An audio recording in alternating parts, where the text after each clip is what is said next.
Upon arriving on a call, we find a man in his 60s, with half of his face missing, a gunshot to the chest, and a 30-by-6 rifle next to him in the kitchen. In the living room, we find a female of same approximate age, deceased, with no visible injuries. And in the backyard, we found a shotgun laying in the grass. Long story short, the man had attempted to shoot himself with a shotgun. It's not uncommon for people, trying to kill themselves with shotguns, to soon realize, holding a shotgun under your chin, and being able to reach the trigger, is no easy task. Due to the length of the shotgun, the man blew the front of his face off. But he didn't die. He walked into the house, where his wife saw his injuries and went into cardiac arrest. The man then grabbed his high-powered rifle and shot himself in the chest.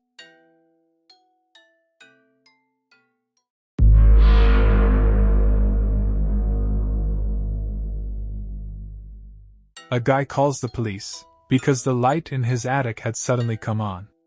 I check it out and the attic entry is covered in cobwebs. Nobody has been up there in a while. I get a ladder and climb up. The attic has a string pull activation bulb. I look around the attic and just switch the light off. The guy says he's been living there alone for years, and the lights had never come on. He doesn't believe he has ever gone up there.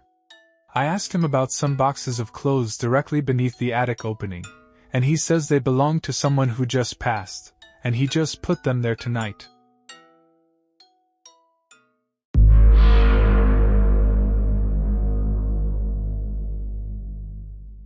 A young woman's parents found her body in a chair, where she had shot herself in the head.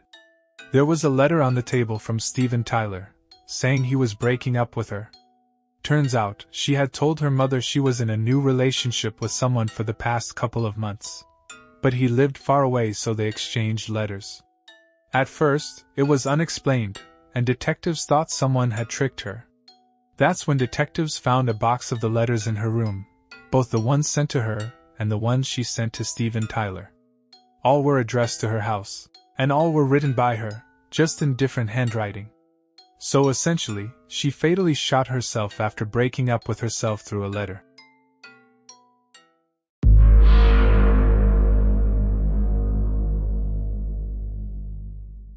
We get a call that a body has been found inside an apartment. We arrive at the apartment, located in a nicer part of town, and find it is empty. No furniture, only the deceased who rented the place, and a few personal belongings. He was fairly young, mid to late 20s maybe, and looked in decent enough shape. No signs of a struggle, save for a small drop of high-velocity blood spatter on the wall behind him, with no apparent injuries.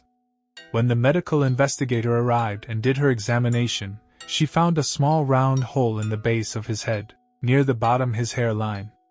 It looked smaller than a 22-inch sized hole, and there was no bleeding, even after moving the body. None of the neighbors heard any noise the previous night. Nor had any of them seen him in several days. Nothing appeared overtly suspicious in this case. I tried to follow it after, but it was all but forgotten, due to heavy caseloads. I never found out what was up with the hole in his head, or what made it. Last I heard, it was still classified as unexplained.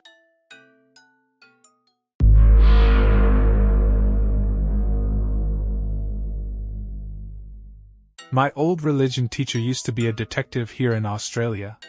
The weirdest story we ever got out of him was about an abandoned church which they got called out to. The place was completely covered in blood. The walls, the floor, and even the ceiling. In some parts, it was just painted with it. He said there was so much blood that it would have had to come from 6 or 7 people. They never ever found any bodies, or anything of the like. It was related to a cult that they were chasing. But as far as that particular story goes, he said there was never any closure or answer for him.